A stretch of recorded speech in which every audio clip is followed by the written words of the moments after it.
Ya, pemirsa masih bersama saya dan juga Kang Fahmi. Iya, Ini terima Kang kasih. Fahmi, tadi kita sudah ngobrol soal apa sekolah damai ini, program seperti apa. Tapi ini visi misi yang sebenarnya itu program apa sekolah damai ini apa gitu ya.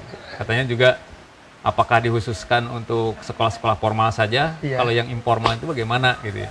iya. Saya jelaskan. Terima kasih Kang Tegep. Hmm. Sekolah damai ini sebetulnya bukan berarti sekolah itu tidak damai, Mm-mm. tapi kita mengambil pilot project di SMA dan SMKN di Bandung, yang negeri khususnya. Karena memang kita ada kerjasama dengan pemerintah, bahwasanya sekolah yang kita tunjuk adalah nanti menjadi pilot project, bahwasanya ini sekolah, contoh sekolah damai itu seperti ini.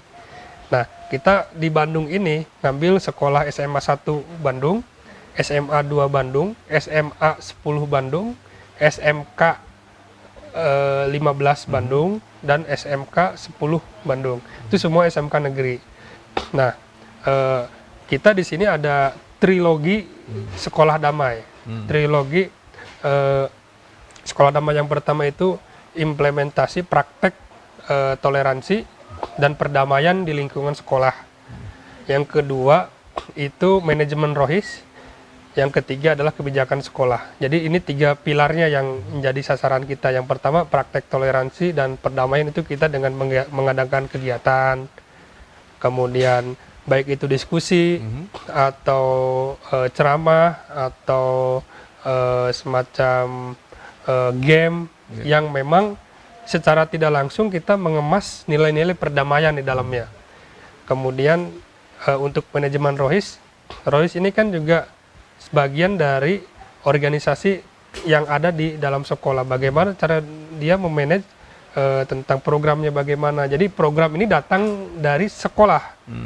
Yang ketika misalkan Kang, saya mengajukan kegiatan ini, nanti kita kita lihat dulu programnya apakah sesuai dengan nilai perdamaian dan toleransi tidak. Kalau misalkan semacam lomba balap kelereng gitu ya, itu kan tidak masuk dengan nilai-nilai itu, sangat jauh. Tapi masih banyak program-program lain yang berkaitan dengan itu. Kemudian yang terakhir adalah kebijakan sekolah. Bagaimana sekolah itu bisa menjadikan sekolah damai ini sebagai sesuatu yang melekat dalam diri sekolah. Jadi nanti ketika kita selesai mendampingan di sekolah itu, nanti sekolah akan jalan sendiri. Oh, begini loh cara menanamkan nilai toleransi dan perdamaian. Tentunya program sekolah damai ini punya misi supaya ketika kita melihat sekolah yang memang tanda kutip ada beberapa sekolah yang memilih, yang mana siswa-siswanya itu terindikasi intoleran. Artinya tidak saling menghargai perbedaan, tidak menerima perbedaan. Ketika berbeda dia malah melakukan hal-hal semacam bullying. Itu kan hal-hal yang tidak diinginkan. Nah, sehingga tujuan kami sekolah damai itu masuk ke ranah itu. Bahasanya bullying itu bukan bagian dari nilai perdamaian. Berbeda itu adalah bagian dari nilai-nilai toleransi, kira-kira begitu. Jadi sebetulnya sekolah damai ini bukan berarti bahwa sekolah-sekolah tidak pada damai. Iya. Tetapi bagaimana dia memahami tentang konsep perdamaian itu, Iya, kemudian betul. toleransi. Toleransi. Ini Ya. Kang Fahmi bisa jadi terlibat di pendampingan sekolah damai itu awal mulanya ceritanya gimana ini? Awal mulanya ada Atau memang lingkungannya di lingkungan perdamaian?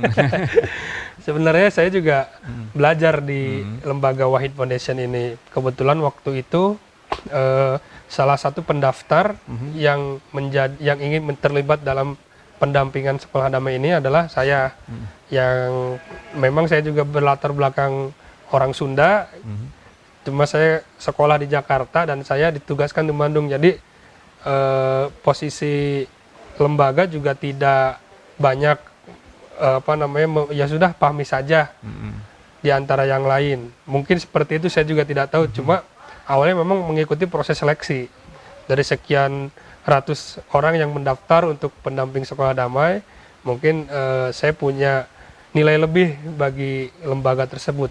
Dan memang akhir-akhir di beberapa kegiatan pun sebelum-sebelumnya saya memang sering terlibat di kegiatan-kegiatan kontra narasi untuk ekstremisme, untuk radikalisme. Jadi kita membuat tulisan yang mengcounter tentang hal-hal yang intoleran. Jadi kita lewat tulisan.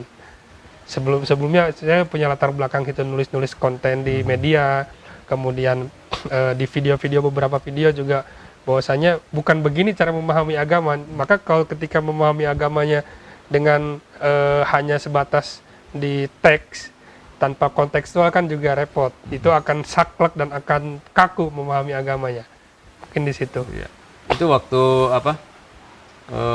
yang mengajar itu Kang Fahmi saja atau ada tim khusus untuk masuk ke sekolah-sekolah? Bisa diceritakan juga kalau di sekolah itu proses awal masuknya seperti apa kira-kira?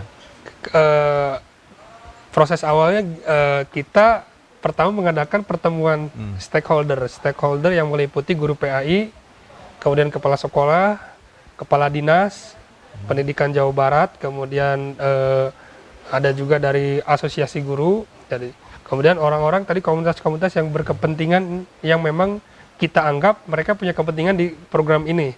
Kita undang, kita berikan pemahaman. Bahwasanya sekolah damai itu dari A sampai Z kita jelaskan. Kemudian direktur kita juga, manajer program waktu itu juga datang ke Bandung. Nah, kita bergerak ke sekolah juga melewati jalur yang izin atas izin pemerintah daerah, pemerintah provinsi Jawa Barat. Lewat dinas pendidikan kita izin ke dinas untuk mengadakan kegiatan.